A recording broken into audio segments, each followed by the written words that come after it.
Hello everyone. आप सभी का फिर से स्वागत है। ये घटना चक्र साइंस का डिस्कशन है। हम लोग फिजिक्स को डिस्कस करें। फिजिक्स में हमारा टॉपिक है प्रमुख वैज्ञानिक एवं आविष्कार।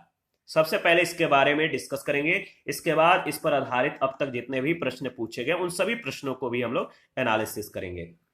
देखिए, सबसे पहले मैं बता दूं कि इसका पीडीएफ अवेलेबल है। अगर आपको पीडीएफ चाहिए तो Telegram channel, Telegram quiz group, ये चैनल के कम्युनिटी बॉक्स में जाइए, वहां पर इसके रिगार्डिंग में इंफॉर्मेशन को अपडेट कर दिया गया है।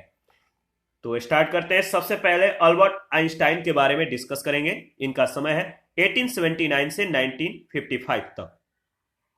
देखिए, 1879 ईस्वी में जर्मनी में जन्मे अल्बर्ट आइंस्टाइन को आज तक के सार्वत्रिक रूप से महानतम माने जाने वाले भौतिक वैज्ञानिकों में से एक माना जाता है। यानी ये महान वैज्ञानिकों में से एक है। उनका विस्मयकारी वैज्ञानिक जीवन उनके द्वारा वर्ष 1905 में प्रकाशित 3 क्रांतिकारी शोध पत्रों से आरंभ हुआ। उन्होंने अपने प्रथम शोध पत्र में प्रकाश क्वांटम, जिसे अब फोटोन कहते हैं, इसकी धारणा को प्रस्तावित किया। इस धारणा का उपयोग प्रकाश वैद्युत प्रभाव के उस लक्षण की व्याख्या करने में किया गया जिसे विकिरणों के चिरसम्मत रंग सिद्धांत के द्वारा स्पष्ट नहीं किया जा सका था। अपने दूसरे शोध पत्र में उन्होंने ब्राउली गति का सिद्धांत को विकसित किया था, जिसकी प्रायोगिक पुष्टि कुछ वर्ष के बाद हुई। इस सिद्धांत ने द्रव्य के परमाणविक चित्रण के विश्वसनीय प्रमाण प्रस्तुत किए। उनके तीसरे शोध पत्र ने आपेक्षिकता के विशिष्ट सिद्धांत को जन्म दिया, जिसने आइंस्टाइन को उनके ही जीवन काल में किंवदंती बना दिया। अगले दशक में उन्होंने अपने नए सिद्धांतों के परिणामों का अन्वेषण किया, जिसमें अन्य तथ्यों के साथ द्रव्यमान ऊर्जा तुल्यता को एक सुप्रचलित समीकरण E बराबर mc स्क्वायर के द्वारा प्रतिस्थापित किया गया। उन्होंने आपेक्षिकता की व्यापक व्याख्या यानी आपेक्षिकता का व्यापक सिद्धांत की रचना की, जो कि गुरुत्वाकर्षण का आधुनिक सिद्धांत है। इसके बाद सत्येंद्र नाथ बोस के बारे में अगर बात करें तो इनका समय है 1894 से 1974 तक, 1894 से 1974 के बीच। 1894 में कोलकाता में जन्मे सत्येंद्र नाथ बोस उन महान भारतीय भौतिक वैज्ञानिकों में से एक हैं जिन्होंने 20वीं शताब्दी में विज्ञान की उन्नति में अपनी महत्वपूर्ण योगदान दिया, मौलिक योगदान दिया था। भौतिकी के आदोपांत उत्कृष्ट विद्यार्थी रहकर बोस ने 1916 में कोलकाता विश्वविद्यालय में प्राध्यापक के रूप में अपना सेवा काल अपना सेवा देना आरंभ कर दिया। इसके 5 वर्ष के बाद वे ढाका विश्वविद्यालय चल गए और यहाँ 1924 में अपनी प्रतिभाशाली अंतर्दृष्टि से प्लांक नियम की एक नवीन व्युत्पत्ति प्रस्तुत की, जिसे उन्होंने विकिरणों को फोटोन की गैस के रूप में माना तथा फोटोन अवस्थाओं की गणना की नवीन सांख्यिकीय विधि अपनाई। उन्होंने इस विषय पर एक शोध पत्र लिखकर उसे आइंस्टाइन को भेजा, जिन्होंने तुरंत इसके विशाल महत्व को पहचानते हुए इसका जर्मन भाषा में अनुवाद करके प्रकाशन के लिए अग्रसरित कर दिया गया। फिर आइंस्टाइन ने इसी विधि का अनुप्रयोग अणुओं की गैस पर किया। बोस के कार्य में नवीन संकल्पनात्मक अवयव का मूल भाव यह था कि कणों को अविभेद माना गया, जो कि उन कल्पनाओं से मूल रूप से भिन्न थी, जिन्हें चिरसम्मत मैक्सवेल बोल्ट्जमान सांख्यिकी के आधार के रूप में जाना जाता है। शीघ्र ही यह अनुभव किया गया कि बोस आइंस्टाइन सांख्यिकी को केवल पूर्णांक प्रचक्रण वाले कणों पर ही लागू किया जा सकता है और अर्ध पूर्णांक प्रचक्रण वाले कणों के लिए, जो पाउली अपवर्जन सिद्धांत को संतुष्ट करते हैं, एक नवीन क्वांटम सांख्यिकी यानी फर्मी डिराक सांख्यिकी की आवश्यकता है। पूर्णांक प्रचक्रण वाले कणों को बोस को सम्मान देने के लिए बोसान कहते हैं। सीवी रमन के बारे में अगर बात करें तो इनका समय है 1888 से 1970 के बीच। चंद्रशेखर वेंकट रामन का जन्म 7 नवंबर 1888 को थिरुवनाइकवल में हुआ था। उन्होंने अपनी स्कूली शिक्षा 11 वर्ष की आयु में ही पूरी करके प्रेसिडेंसी कॉलेज मद्रास से स्नातक की उपाधि को ग्रहण की। शिक्षा समाप्त होने के बाद उन्होंने भारत सरकार की वित्तीय सेवाओं में कार्यभार संभाला। कोलकाता में रहते हुए संध्या काल में उन्होंने डॉक्टर महेंद्र लाल सरकार के द्वारा स्थापित Indian association for cultivation of science में अपनी रुचि के क्षेत्र में कार्य करना आरंभ कर दिया। उनकी रुचि के क्षेत्र में कंपनवाद यंत्र की विविधता, प्रासर्य तरंगे, विवर्तन आदि सम्मिलित थे। 1917 में उन्होंने कोलकाता विश्वविद्यालय के द्वारा प्रोफेसर का पद दिया गया। 1924 में लंदन की रॉयल सोसाइटी ने इनका जो है सोसाइटी के फेलो के लिए निर्वाचन किया गया और 1930 में इनके कार्य, जिसे अब रामन प्रभाव कहते हैं, इसके लिए उन्हें नोबेल पुरस्कार से विभूषित किया गया। इसके बाद देखिए बहुत ही महत्वपूर्ण है, वैज्ञानिक का नाम, उनके प्रमुख योगदान या आविष्कार और वे कहां से जुड़े हुए थे, किस देश के थे, यानी मूल देश का नाम दिया गया है। आप इसको रट जाइएगा, बहुत ही महत्वपूर्ण है। देखिए आर्किमिडीज ने उत्प्लावकता याद रखिएगा, आर्किमिडीज ने किसका नियम और क्या क्या नियम दिया, किस देश के थे, तो उत्प्लावकता का नियम और उत्तोलक का नियम आर्किमिडीज के द्वारा दिया गया, ये यूनान के थे। और जड़त्व का नियम गैलीलियो गैलीली ने दिया, ये इटली के रहने वाले थे। प्रकाश का तरंग सिद्धांत जो है क्रिश्चियन हाइगेंस के द्वारा दिया गया और ये हॉलैंड के निवासी थे। इसके बाद गुरुत्वाकर्षण का सार्वत्रिक नियम, गति के नियम, परावर्ती दूरदर्शक, ये सभी जो आविष्कार था आइजैक न्यूटन के द्वारा किया गया था और ये कहां के रहने वाले थे, इंग्लैंड के। विद्युत चुंबकीय प्रेरण के नियम माइकल फैराडे के द्वारा दिया गया और ये इंग्लैंड के रहने वाले थे। विद्युत चुंबकीय सिद्धांत, प्रकाश एवं विद्युत चुंबकीय तरंग का जो आविष्कार है जेम्स क्लार्क मैक्सवेल के द्वारा किया गया था और ये इंग्लैंड के निवासी थे। इसके बाद अगर बात करें तो विद्युत चुंबकीय तरंगों का जो आविष्कार है हेनरिक रुडोल्फ हर्ट्ज के द्वारा किया गया, ये जर्मनी के रहने वाले थे।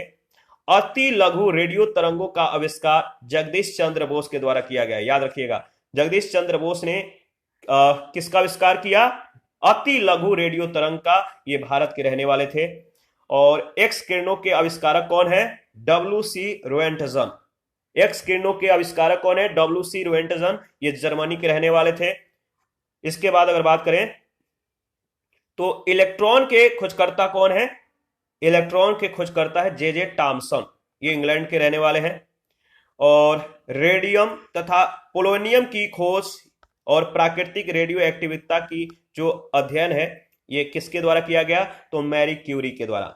मैरी क्यूरी ने रेडियम तथा पोलोनियम की खोज की और प्राकृतिक रेडियो एक्टिविटी का अध्ययन किया, ये पोलैंड की निवासी थी। प्रकाश वैद्युत नियम और अपेक्षिकता का सिद्धांत जो है किसके द्वारा दिया गया, तो नाम याद रखिएगा अल्बर्ट आइंस्टाइन। इन्होंने प्रकाश वैद्युत नियम और अपेक्षिकता का सिद्धांत को प्रतिपादित किया, जर्मनी के रहने वाले थे। इसके बाद अगर बात करें तो कॉस्मिक जो विकिरण है, कॉस्मिक विकिरण ये किसके द्वारा खोज किया गया था, तो विक्टर फ्रांसिस हैस के द्वारा। विक्टर फ्रांसिस हैस ने कॉस्मिक विकिरण की खोज की और ये ऑस्ट्रेलिया के रहने वाले थे। और R.A. मिल्कन के द्वारा इलेक्ट्रॉन आवेश की माप की जो है आविष्कार किया गया, अमेरिका की ये रहने वाले थे। और परमाणु का नाभिकीय जो सिद्धांत है किसके द्वारा दिया गया, परमाणु का नाभिकीय सिद्धांत अर्नस्ट रदरफोर्ड के द्वारा दिया गया, ये न्यूजीलैंड के रहने वाले थे। हाइड्रोजन परमाणु का क्वांटम निर्देश जो है या जो सिद्धांत है किसने दिया, इसका खोज किसने किया, नील बोर ने। हाइड्रोजन परमाणु का क्वांटम जो सिद्धांत था नील बोर के द्वारा दिया गया था, डेनमार्क के ये रहने वाले थे। और चंद्रशेखर वेंकट रामन के द्वारा, याद रखिएगा, अणुओं के द्वारा प्रकाश का और प्रत्यास्थ प्रकीर्णन, ये भारत के रहने वाले थे। लुइस विक्टर द ब्रॉगली का जो खोज था द्रव्य की तरंग प्रकृति, और ये फ्रांस के रहने वाले थे। मेघनाथ साहा का जो खोज है वो क्या है, तो तापिक आयनन, ये भारत के रहने वाले थे। सत्येंद्र नाथ बोस, इन्होंने क्वांटम सांख्यिकी की खोज की, भारत के रहने वाले थे। और वाल्फगेंग पॉली के द्वारा अपवर्जन नियम दिया गया था, ये ऑस्ट्रेलिया के रहने वाले थे। एनरिको फर्मी, याद रखिएगा, एनरिको फर्मी नियंत्रित नाभिकीय विखंडन की खोज की और ये इटली के रहने वाले थे। वर्नर हेजेनबर्ग क्वांटम यांत्रिकी और अनिश्चितता का सिद्धांत दिए थे, जर्मनी के ये रहने वाले थे। इसके बाद पॉल डिरैक जो है इन्होंने आपेक्षिकीय इलेक्ट्रॉन सिद्धांत और क्वांटम सांख्यिकी का आविष्कार किया, इंग्लैंड के रहने वाले थे। एडविन ह्यूबल इन्होंने प्रसारी विश्व की खोज की और अमेरिका के ये रहने वाले थे। Ernst Orlando Lawrence, Ernst Orlando Lawrence, इन्होंने साइक्लोट्रॉन की खोज की, अमेरिका के ये रहने वाले थे। इसके बाद अगर बात करें तो जेम्स चैडविक, इन्होंने न्यूट्रॉन की खोज की, ये इंग्लैंड के रहने वाले थे। हिडेकी युकावा, याद रखिएगा, हिडेकी युकावा, ये जापान के रहने वाले थे, इन्होंने नाभिकीय बलों का सिद्धांत दिया। होमी जहांगीर भाभा, ये भारत के रहने वाले थे, इन्होंने कॉस्मिक विकिरण का सोपानी प्रक्रम की खोज की। लेव डेविडोविक लैंडो, लेव डेविडोविक लैंडो, इन्होंने संघनित द्रव्य सिद्धांत तथा द्रव हीलियम की खोज की, ये रूस के रहने वाले थे।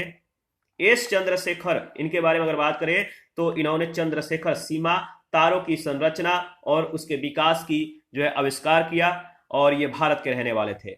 जॉन बार्डिन, ट्रांजिस्टर अतिचालकता का सिद्धांत की खोज की, अमेरिका के रहने वाले थे। C.H. टाउन्स, इन्होंने मेसर और लेसर की खोज की, अमेरिका के रहने वाले थे। और अब्दुस सलाम, दुर्बल तथा विद्युत चुंबकीय अन्योन्य क्रियाओं का एकीकरण का खोज किया, यह पाकिस्तान के रहने वाले थे। इसके बाद प्रौद्योगिकी और वैज्ञानिक सिद्धांत के बारे में अगर बात करें, जैसे भाप इंजन, इसका सिद्धांत क्या था? उष्मागतिकी के नियम। नाभिकीय रिएक्टर किसके आधार पर कार्य करता है? तो नियंत्रित नाभिकीय विखंडन के सिद्धांत पर। विद्युत चुंबकीय तरंगों का उत्पादन, संचरण, संसूचन जो सिद्धांत है, इसके आधार पर कौन सी प्रौद्योगिकी कार्य करता है? तो रेडियो तथा टेलीविजन। अंकीय तर्क के सिद्धांत पे कंप्यूटर, ठीक है। अतिचालकता के सिद्धांत पे अति उच्च चुंबकीय क्षेत्रों का उत्पादन किया जाता है। विकिरण के उद्दीपित उत्सर्जन के द्वारा प्रकाश प्रवर्धन या समष्टि प्रतिलोमन का जो सिद्धांत है, इसके द्वारा लेसर कार्य करता है। इसके बाद न्यूटन के गति के नियम के आधार पे रॉकेट नोदन यानी रॉकेट कार्य करता है, रॉकेट जो है आसमान में उड़ता है। फैराडे के विद्युत चुंबकीय प्रेरण के सिद्धांत के आधार पर विद्युत जनित्र कार्य करता है। गुरुत्वीय स्थितिज ऊर्जा का विद्युत ऊर्जा में जो रूपांतरण है वह है जल विद्युत शक्ति। तरल गतिकी में बर्नौली का जो सिद्धांत है, इसके आधार पर वायुयान कार्य करते हैं।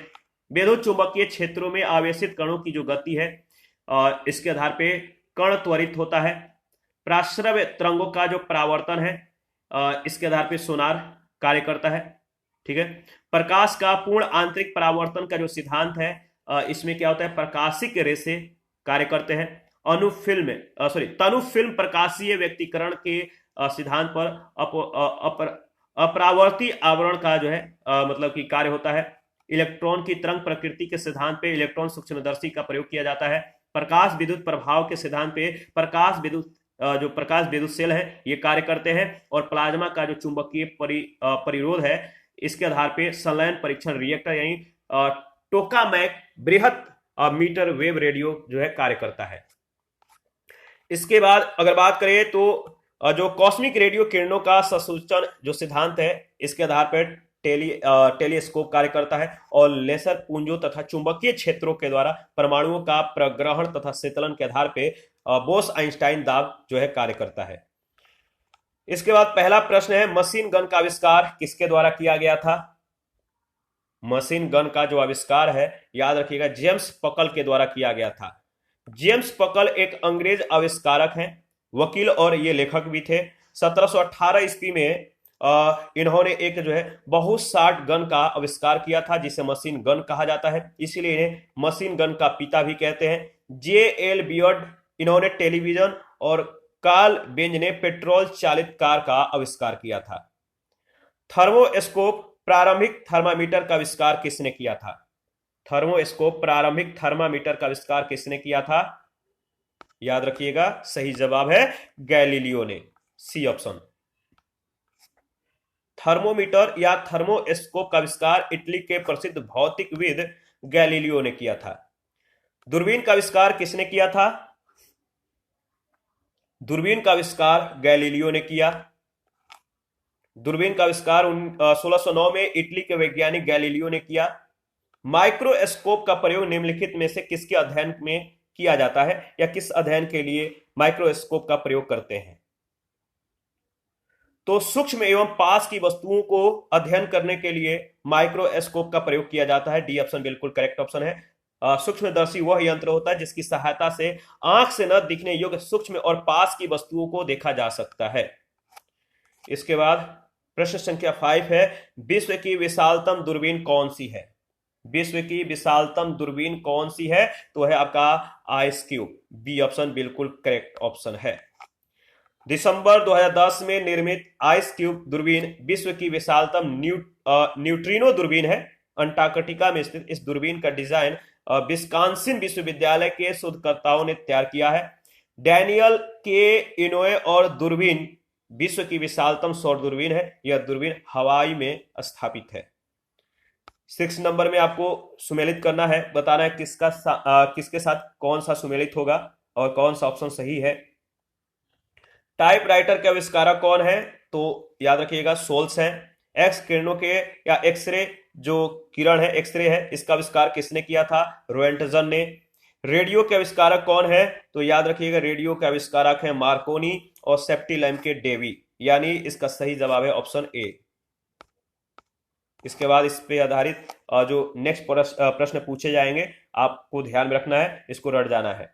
टाइपराइटर का आविष्कार सोल्स ने 1867 में किया था। एक्स किरण का आविष्कार विलहेल्म रोएंटजन ने 1895 में। रेडियो का जी मार्कोनी ने 1901 में और सेफ्टी लैंप का आविष्कार डेवी ने किया था। विलहेल्म रोएंटजन ने आविष्कार किया था किसका? बताइए, विलहेल्म रोएंटजन ने किसका आविष्कार किया था? तो याद रखिएगा मैंने बोला था कि जो भी हम लोग डिस्कस करें उसको आप लोग जो है गौर से रिवाइज कीजिए, ध्यान दीजिए, और इस पर आधारित बहुत सारे प्रश्न पूछे गए हैं। ठीक है, तो इसका सही जवाब हो जाएगा एक्सरे मशीन का। प्रश्न संख्या 8 है, निम्नलिखित वैज्ञानिकों में से कौन अपने बेटे के साथ भौतिकी के नोबेल पुरस्कार का सह विजेता था? बताइए, निम्नलिखित वैज्ञानिकों में वह कौन थे जो अपने बेटे के साथ भौतिकी के नोबेल पुरस्कार के सह विजेता थे? तो इसका सही जवाब हो जाएगा विलियम हेनरी ब्रैग, यानी सी ऑप्शन बिल्कुल सही जवाब है। इसके बारे में डिस्कस कर लेते हैं। देखिए, अगर बात करें तो ब्रिटिश भौतिक एवं रसायन वैज्ञानिक विलियम हेनरी ब्रैग ने 1915 का भौतिक विज्ञान का नोबेल पुरस्कार अपने पुत्र विलियम्स लॉरेंस ब्रैग के साथ संयुक्त रूप से प्राप्त किया। अपने पुत्र के सहयोग से इन्होंने एक्सरे स्पेक्ट्रोमीटर का विकास किया। इस यंत्र की सहायता से परमाणुओं और क्रिस्टलों के विन्यासों को स्पष्ट किया। प्रश्न संख्या 9 है, निम्न को सुमेलित कीजिए, आविष्कारक एवं आविष्कार, इसको सुमेलित करना है। देखिए, इसका जो सही जवाब हो जाएगा वो हो जाएगा, देखिए मिलान कीजिएगा, जैसे जॉन गुटेनबर्ग, इन्होंने किसका आविष्कार किया? तो जॉन गुटेनबर्ग का जो आविष्कार है वो है आपका प्रिंटिंग प्रेस। ठीक है, इसके बाद डब्ल्यू के रोएंटजन ने एक्सरे का आविष्कार किया, एक्सरे, और माइकल फैराडे के द्वारा डायनेमो का आविष्कार किया गया, और अलेक्जेंडर ग्राहम बेल ने टेलीफोन का आविष्कार किया। यानी इसका सही जो ऑप्शन होगा वो ऑप्शन डी में दिया गया है। दोबारा से इसको रिवाइज कर लेते हैं। जॉन गुटेनबर्ग के द्वारा प्रिंटिंग प्रेस का आविष्कार, डब्ल्यू के रोएंटजन के द्वारा एक्सरे का आविष्कार, माइकल फैराडे का डायनेमो के द्वारा, अलेक्जेंडर ग्राहम बेल का टेलीफोन के द्वारा। प्रश्न संख्या 10 है, भाप के इंजन का आविष्कार किसने किया? भाप के इंजन का आविष्कार किसने किया? तो इसका सही जवाब है जेम्स वाट। 1698 ईस्वी में थॉमस सेवरी ने पहले क्रियात्मक भाप चालित इंजन का निर्माण किया। 1712 ईस्वी में थॉमस न्यूकोमन ने पहले व्यावसायिक भाप के इंजन का निर्माण किया था। दोनों ही इंजन खदानों से पानी निकालने में प्रयुक्त हुए। स्कॉटलैंड के आविष्कार जेम्स वाट ने इन इंजनों में सबसे महत्वपूर्ण सुधार किए, जिससे इन इंजनों का प्रयोग खदानों से पानी निकालने के अतिरिक्त अन्य उद्योगों में भी संभव हो सका। यही कारण है कि जेम्स वाट को भाप इंजन का आविष्कारक माना जाता है। 11 नंबर है, टेलीफोन का आविष्कार किसने किया? टेलीफोन का आविष्कार किसने किया? तो सही जवाब है ग्राहम बेल। ग्राहम बेल के द्वारा टेलीफोन का आविष्कार 1876 में किया गया था।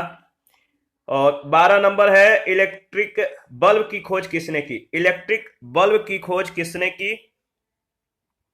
तो थॉमस एडिसन ने। थॉमस एडिसन इसका सही जवाब है। अमेरिकी वैज्ञानिक Thomas Alva Edison electric bulb के आविष्कारक हैं।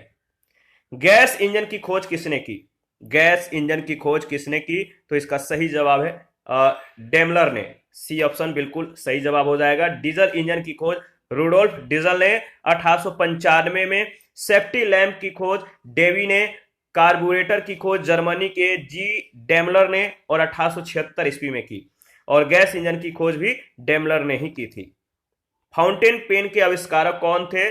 फाउंटेन पेन के आविष्कारक, याद रखिएगा, फाउंटेन पेन के आविष्कारक जिनका नाम था वाटरमैन। ऑप्शन ए इसका सही जवाब है, Waterman, right option. Fountain pen का आविष्कार लेविस एडिसन वाटरमैन ने 1883 ईस्वी में न्यूयॉर्क शहर में किया था। वाटरमैन ने अपने इस उत्पाद का पेटेंट जो है 1884 ईस्वी में करवाया था।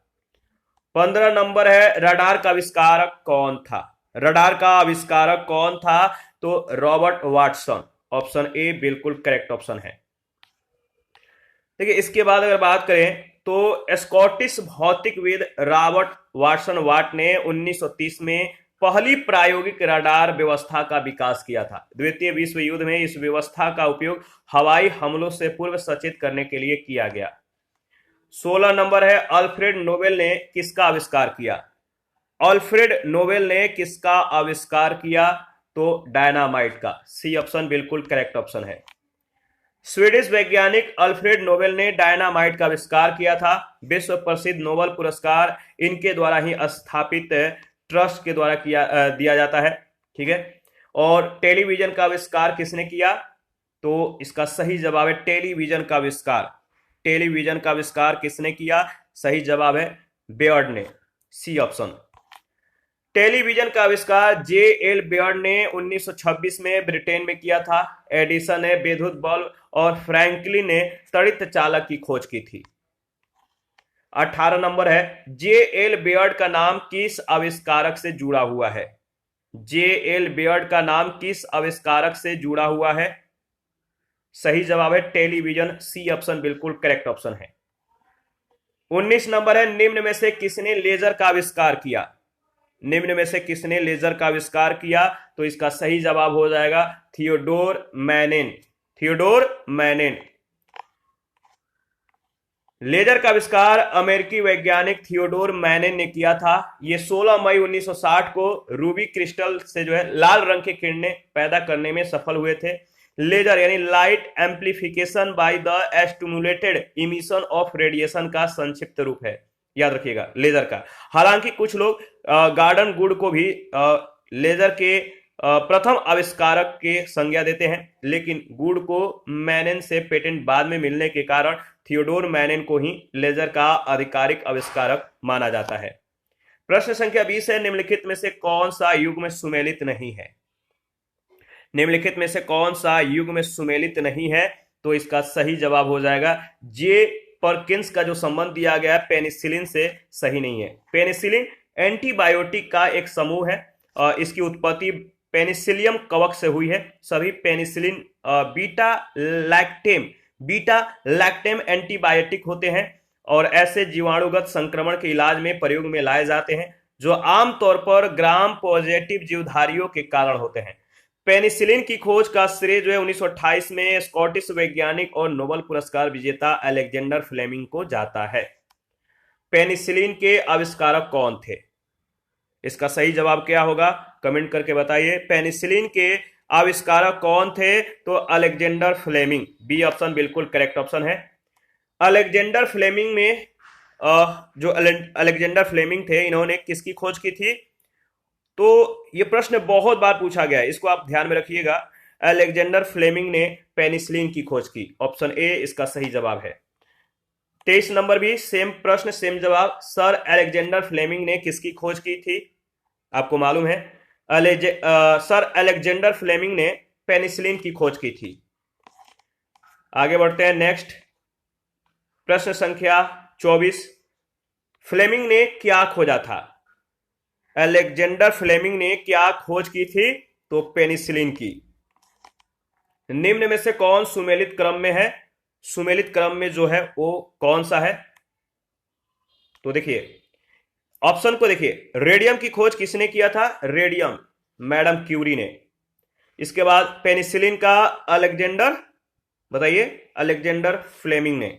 एक्सरे का डब्ल्यू के रोएंटजन और चेचक का एडवर्ड जेनर। यानी इसका सही जो मतलब दिया गया है वो है ऑप्शन ए में। ऑप्शन ए बिल्कुल करेक्ट ऑप्शन है। रेडियम तत्व की खोज पीरे क्यूरी और मैडम क्यूरी ने 1898 में की थी। पेनिसिलिन की खोज अलेक्जेंडर फ्लेमिंग ने 1928 में की। एक्सरे किरण की खोज 1895 में विलहेल्म के रोएंटजन ने की थी। एडवर्ड जेनर ने 1796 में चेचक के टीके की खोज की। 26 नंबर है, निम्नलिखित में से किसने एक्स किरणों का आविष्कार किया है? किसने एक्स किरणों का आविष्कार किया है? सही जवाब है रोएंटजन, बी ऑप्शन बिल्कुल करेक्ट ऑप्शन है।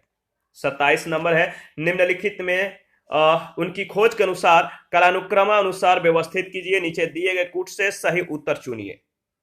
निम्नलिखित को उनकी खोज के अनुसार कालानुक्रमानुसार व्यवस्थित कीजिए, नीचे दिए गए कूट से सही उत्तर चुनिए। इसका सही जवाब क्या होगा? देखिए, अगर बात करें तो इसका सही जवाब हो जाएगा क्या? सबसे पहले अगर बात करें तो सबसे पहले आएगा डायड, डायड, ठीक है। इसके बाद क्या आएगा? डायड के बाद ट्रांजिस्टर। इसके बाद अगर बात करें तो आपका आ जाएगा इंटीग्रेटेड परिपथ यानी आईसी, और इसके बाद आ जाएगा आपका एसएमडी, सतह पर लगने वाले अवयव। तो इसका जो सही जवाब है किस में दिया गया है? ऑप्शन सी में। देखिए, डायोड, डायोड जो है इसका खोज 1904 में जॉन एम्ब्रोस फ्लेमिंग के द्वारा किया गया। ट्रांजिस्टर का खोज 1947 में जॉन बार्डिन और वाल्टर ब्रेटाइन के द्वारा। एसएमडी यानी सतह पर लगने वाले जो अवयव हैं, इनकी खोज 1960 के दशक में आईबीएम के द्वारा, और इंटीग्रेटेड परिपथ यानी आईसी का खोज 1958 में जैक किल्बी के द्वारा किया गया था। 28 नंबर है, सूची 1 सूची 2 को मिलान कीजिए। सूची 1 सूची 2 को मिलान कीजिए। चलिए मिलान करते हैं। एक तरफ वैज्ञानिक का नाम, दूसरी तरफ उनके आविष्कार का नाम दिया गया। जैसे अल्फ्रेड नोबेल, इन्होंने किस चीज की आविष्कार की थी? अल्फ्रेड नोबेल ने। तो देखिए इसका सही जवाब हो जाएगा अल्फ्रेड नोबेल ने डायनामाइट की जो है खोज की। इसके बाद जो अलेक्जेंडर फ्लेमिंग थे, इन्होंने पेनिसिलिन की खोज की। चार्ल्स डार्विन जो है इन्होंने विकास का सिद्धांत दिया था, और मैडम क्यूरी ने रेडियम का जो है खोज की थी। यानी इसका जो सही जवाब हो जाएगा ऑप्शन बी में दिया गया है। ठीक है, अगर बात करें तो अल्फ्रेड नोबल स्वीडिश के प्रसिद्ध रसायन शास्त्री थे। इन्होंने डायनामाइट नामक विस्फोटक का आविष्कार किया था। पेनिसिलिन की खोज 1928 में स्कॉटिश वैज्ञानिक अलेक्जेंडर फ्लेमिंग ने की। चार्ल्स डार्विन ने विकास के सिद्धांत का प्रतिपादन किया था। मैडम क्यूरी ने रेडियम की खोज की थी। 29, ब्लैक होल के सिद्धांत को प्रतिपादित किसने किया था? ब्लैक होल के सिद्धांत को प्रतिपादित किया था किसने? इसका सही जवाब है एस चंद्रशेखर ने, सी ऑप्शन बिल्कुल सही जवाब है। ब्लैक होल एक ऐसे खगोलीय क्षेत्र हैं जिनका गुरुत्वाकर्षण क्षेत्र इतना शक्तिशाली होता है कि प्रकाश सहित कुछ भी इसके खिंचाव से नहीं बच सकता। भारतीय अमेरिकी खगोलविद एस चंद्रशेखर सीमा के सिद्धांत का प्रतिपादन करने के लिए प्रसिद्ध हैं। उनके सिद्धांत के अनुसार सफेद बौने तारे एक निश्चित द्रव्यमान प्राप्त करने के बाद अपने भार में और भी वृद्धि नहीं कर सकते, वे ब्लैक होल बन जाते हैं। उन्होंने बताया कि जिन तारों का द्रव्यमान सूर्य के द्रव्यमान से 1.44 गुना अधिक हो जाता है, वे सिकुड़कर बहुत भारी हो जाते हैं। और इस योगदान के लिए इन्हें जो है 1983 में भौतिकी के नोबेल पुरस्कार से सम्मानित किया गया। हाल ही में खगोलविदों ने इवेंट होराइजन दूरबीन की मदद से किसी ब्लैक होल का प्रथम चित्र लेने में सफलता प्राप्त की। प्रश्न संख्या 30, वैज्ञानिक एस चंद्रशेखर को नोबेल पुरस्कार किस कार्य के लिए मिला था? वैज्ञानिक एस चंद्रशेखर को नोबेल पुरस्कार किस कार्य के लिए मिला था? याद रखिएगा, नक्षत्र भौतिकी के संदर्भ में। यानी इसका सही जवाब हो जाएगा ऑप्शन ए। 31 है, निम्नलिखित वैज्ञानिकों में से किसने यह सिद्ध कर दिया कि सूर्य के द्रव्यमान से 1.44 गुना कम द्रव्यमान वाले तारे मृत होकर श्वेत वामन तारे यानी व्हाइट ड्वार्फ्स बन जाते हैं? इसका सही जवाब है एस चंद्रशेखर, बी ऑप्शन बिल्कुल करेक्ट ऑप्शन है। प्रख्यात अंतरिक्ष वैज्ञानिक सुब्रमण्यम चंद्रशेखर ने कृष्ण वीवर सिद्धांत यानी ब्लैक होल थ्योरी का प्रतिपादन किया। उन्होंने अपने अनुसंधान से यह सिद्धांत यह सिद्ध कर दिया, इस सिद्धांत को प्रतिपादित किया कि सूर्य के द्रव्यमान से 1.44 गुना कम द्रव्यमान वाले तारे जो होते हैं वो मृत होकर व्हाइट ड्वार्फ यानी श्वेत वामन तारे बन जाते हैं। 32 प्रकाश वैद्युत प्रभाव के आविष्कर्ता कौन थे? प्रकाश वैद्युत प्रभाव के आविष्कर्ता कौन थे, किसने आविष्कार किया था? तो याद रखिएगा, सही जवाब हो जाएगा प्रकाश वैद्युत प्रभाव के आविष्कर्ता थे हर्ट्ज, यानी ऑप्शन ए। किसी पदार्थ के द्वारा बहुत ही छोटी तरंगदैर्ध्य के विद्युत चुंबकीय विकिरण से ऊर्जा के अवशोषण के फलस्वरूप उसमें से इलेक्ट्रॉनों का उत्सर्जन होता है, इसे प्रकाश विद्युत प्रभाव के नाम से जाना जाता है। इस प्रभाव की खोज सर्वप्रथम 1887 में हेनरिच हर्ट्ज ने की थी। इस घटना को हर्ट्ज प्रभाव के नाम से भी जाना जाता है। आइंस्टीन को प्रकाश वैद्युत प्रभाव की व्याख्या एवं इसके नियम का आविष्कार का जो है श्रेय प्राप्त है। इस कार्य के लिए 1921 में इन्हें नोबेल पुरस्कार से भी नवाजा गया। 33 है, वैज्ञानिक अल्बर्ट आइंस्टीन प्रसिद्ध है। वैज्ञानिक अल्बर्ट आइंस्टीन किसके लिए प्रसिद्ध है? तो इसका सही जवाब क्या होगा? इसका सही जवाब है प्रकाश विद्युत प्रभाव, फोटो इलेक्ट्रिक इफेक्ट के लिए। 34 है, आइंस्टीन को नोबेल पुरस्कार दिया गया था। आइंस्टीन को नोबेल पुरस्कार दिया गया था किसके लिए? तो प्रकाश वैद्युत प्रभाव के लिए। आइंस्टीन को नोबेल पुरस्कार से सम्मानित किया गया किसके लिए? आपको मालूम है इसका सही जवाब क्या होगा? आइंस्टीन को नोबेल पुरस्कार से सम्मानित किया गया था किसके लिए? तो प्रकाश वैद्युत प्रभाव की खोज के लिए, यानी ऑप्शन ए बिल्कुल सही जवाब है। 36 नंबर है, आइंस्टाइन को निम्न में से उसके किस सिद्धांत के लिए नोबेल पुरस्कार दिया गया था?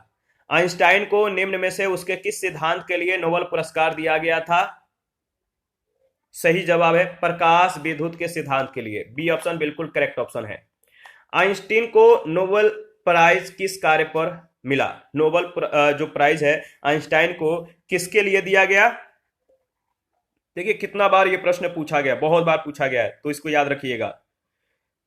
तो अगर बात करें तो प्रकाश विद्युत प्रभाव के लिए आइंस्टीन को नोबेल प्राइज जो है दिया गया था, तो इसका सही जवाब हो जाएगा ऑप्शन डी। 38 आपेक्षिकता का सिद्धांत इनमें से किस वैज्ञानिक ने प्रस्तुत किया? आपेक्षिकता का सिद्धांत इनमें से किस वैज्ञानिक ने प्रस्तुत किया? तो अल्बर्ट आइंस्टीन, ऑप्शन ए इसका सही जवाब है। आपेक्षिकता का सिद्धांत अल्बर्ट आइंस्टीन ने प्रस्तुत किया। यह सिद्धांत दो अंतर संबंध परिकल्पनाओं नामतः सामान्य अपेक्षिकता और विशिष्ट अपेक्षिकता पर आधारित है। जहां समान अपेक्षिकता का सिद्धांत गुरुत्वाकर्षण बल की उपस्थिति में सभी भौतिक घटनाओं पर लागू होता है, वहीं विशिष्ट अपेक्षिकता का सिद्धांत गुरुत्व की अनुपस्थिति में सभी भौतिक घटनाओं पर लागू होता है। प्रश्न संख्या 39 है, आइंस्टीन के E बराबर mc² समीकरण में C किसका इंडिकेटर है? C किसको मतलब इंडिकेट करता है? तो C जो है इसका मतलब है ये जो है प्रकाश गति का घोतक है, बी ऑप्शन। आइंस्टीन ने प्रदर्शित किया कि द्रव्यमान ऊर्जा के समतुल्य होता है, चाहे वह किसी भी रूप में क्यों ना हो। आइंस्टीन के सूत्र के अनुसार ई क्या है?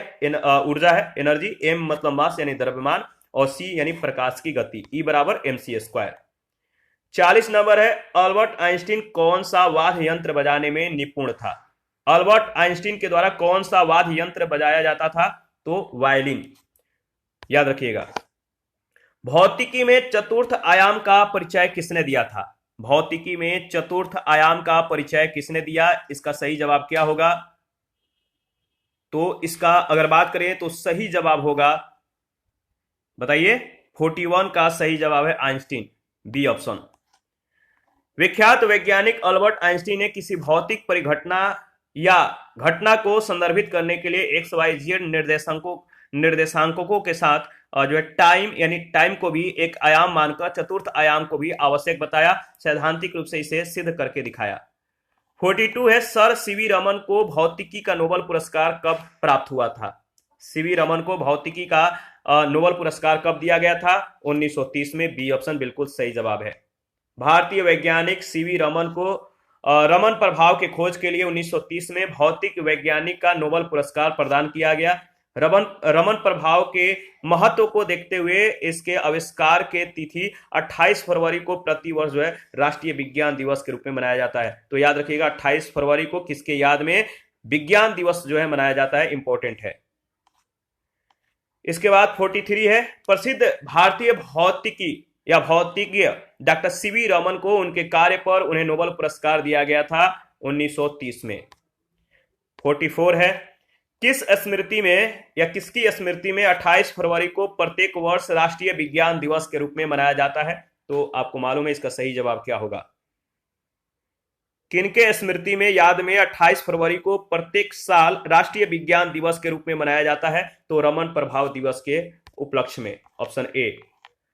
राष्ट्रीय विज्ञान दिवस कब मनाया जाता है? नेक्स्ट प्रश्न है, राष्ट्रीय विज्ञान दिवस कब मनाया जाता है? बहुत बार ये प्रश्न पूछे जा चुके हैं। तो राष्ट्रीय विज्ञान दिवस 28 फरवरी को हर एक साल मनाया जाता है। राष्ट्रीय विज्ञान दिवस कब मनाया जाता है? सेम प्रश्न सेम जवाब, 28 फरवरी। 46 का सी ऑप्शन बिल्कुल सही जवाब है। किस वैज्ञानिक का जन्मदिन राष्ट्रीय विज्ञान दिवस के रूप में मनाया जाता है? तो आपको मालूम है किसके, मतलब कि बताइए। प्रसिद्ध वैज्ञानिक सीवी रमन का जन्म 7 नवंबर 1888 को हुआ था, जबकि राष्ट्रीय विज्ञान दिवस प्रतिवर्ष 28 फरवरी को मनाया जाता है। इसी दिन सर सीवी रमन ने रमन प्रभाव की खोज की थी। तो आपको याद रखना है, इसमें जो आंसर दिया गया सही नहीं है। 48 है, 1988 में किसकी जन्म शताब्दी मनाई गई? 1988 में किसकी जन्म शताब्दी मनाई गई? तो सही जवाब है सीवी रमन की, डी ऑप्शन। देखिए चार्ल्स डार्विन, इनका समय है 12 फरवरी 1809 से 19 अप्रैल 1882 तक। रामानुज ये गणितज्ञ थे, इनका समय 22 दिसंबर 1887 से 26 अप्रैल 1920 तक। आइंस्टीन के द्वारा सापेक्षता का सिद्धांत 1905 में प्रस्तावित किया गया था। सीवी रमन 7 नवंबर 1888 को जो है 7 नवंबर 1888 से 21 नवंबर 1970 तक। 1988 में सीवी रमन की जन्म शताब्दी मनाई गई थी। हाल ही में बना the man who knew infinity शीर्षक वाला चलचित्र किसके जीवन चरित्र पर आधारित है? हाल ही में बना the man who knew infinity शीर्षक वाला चलचित्र किसके द्वारा जो है या किसके जीवन चरित्र पर आधारित है? सही जवाब है S Ramanujan, option A. The man who knew infinity 2015 में रिलीज हुई ब्रिटिश फिल्म है, जो इसी नाम से रचित रॉबर्ट कैनिगेल के उपन्यास पर आधारित है। यह फिल्म भारतीय गणितज्ञ श्रीनिवास रामानुजन के जीवन पर आधारित है। 50 नंबर, निम्नलिखित वैज्ञानिकों में से किसने नवीन सापेक्षता का सिद्धांत को प्रतिपादित किया था? वह कौन वैज्ञानिक है जिन्होंने नवीन सापेक्षता सिद्धांत को प्रतिपादित किया था? तो इसका सही जवाब हो जाएगा जेवी नार्लिकर ने नवीन सापेक्षता सिद्धांत का प्रतिपादन किया। उन्होंने वरिष्ठ वैज्ञानिक डॉक्टर फ्रेड होयले के साथ मिलकर आइंस्टीन के सापेक्षता सिद्धांत में संशोधन करके यह सिद्धांत प्रतिपादित किया। प्रश्न संख्या 51 है, निम्नलिखित में से किसे जेवी नार्लिकर के अनुसार अभी तक विज्ञान जो है नहीं माना जाता है? जेवी नार्लिकर के अनुसार अभी तक किसको विज्ञान के श्रेणी में नहीं रखा जाता है? तो वह है ज्योतिष। जेवी नार्लिकर के अनुसार एस्ट्रोलॉजी को अभी तक विज्ञान का सम्मान प्राप्त नहीं है। 52, भारत में परमाणु ऊर्जा का जनक किस वैज्ञानिक को कहा जाता है? भारत में परमाणु ऊर्जा के जनक कौन है? याद रखिएगा, सही जवाब हो जाएगा होमी जे भाभा, बी ऑप्शन। होमी जहांगीर भाभा भारतीय नाभिकीय भौतिक शास्त्री थे। इन्होंने भारत के परमाणु ऊर्जा कार्यक्रम के विकास में महत्वपूर्ण योगदान दिया। इन्हें भारत के परमाणु ऊर्जा कार्यक्रम का जनक माना जाता है। 53, होमी भाभा पुरस्कार किस क्षेत्र में विशेष योगदान के लिए दिया जाता है? तो आपको मालूम है इसका सही जवाब क्या होगा। होमी भाभा पुरस्कार किस क्षेत्र में विशेष योगदान के लिए दिया जाता है? तो याद रखिएगा नाभिकीय ऊर्जा के मतलब कि क्षेत्र में। होमी जहांगीर भाभा भारत के परमाणु ऊर्जा कार्यक्रम के जनक थे। इनके स्मृति में नाभिकीय ऊर्जा के क्षेत्र में विशेष योगदान देने वाले वैज्ञानिकों को होमी भाभा पुरस्कार प्रदान किया जाता है। स्टीफन हॉकिंग एक है, क्या है? स्टीफन हॉकिंग एक क्या है? तो एक वैज्ञानिक है, सी ऑप्शन इसका सही जवाब है। स्टीफन विलियम हॉकिंग एक विश्व प्रसिद्ध ब्रितानी भौतिक शास्त्री थे। मोटर न्यूरॉन बीमारी से पीड़ित होने के बावजूद उन्हें ब्रह्मांड विज्ञान के क्षेत्र में उनके अभूतपूर्व योगदान के लिए जाना जाता है। 14 मार्च 2018 को इनका निधन हो गया था। 55 है, निम्नलिखित वैज्ञानिकों में से किसने भौतिक विज्ञान और जीव विज्ञान दोनों विषयों में अनुसंधान किया है? किस वैज्ञानिक ने भौतिक विज्ञान और जीव विज्ञान दोनों के विषयों में अनुसंधान किया है, खोज किया है? तो सही जवाब है जगदीश चंद्र बोस। जगदीश चंद्र बोस भारत के प्रख्यात भौतिकविद, जीव और वनस्पति वैज्ञानिक थे। इन्होंने रेडियो और माइक्रोवेव सिग्नलों के विषय में अनुसंधान के साथ वनस्पति विज्ञान के क्षेत्र में भी महत्वपूर्ण योगदान दिया। इन्होंने विभिन्न उद्दीपनों के विरुद्ध पौधों की प्रतिक्रिया मापने के लिए केस्कोग्राफ नामक यंत्र का आविष्कार किया था। सूची 1 सूची 2 में आपको जो है मिलान करना है। इसका सही मिलान क्या होगा बताइए।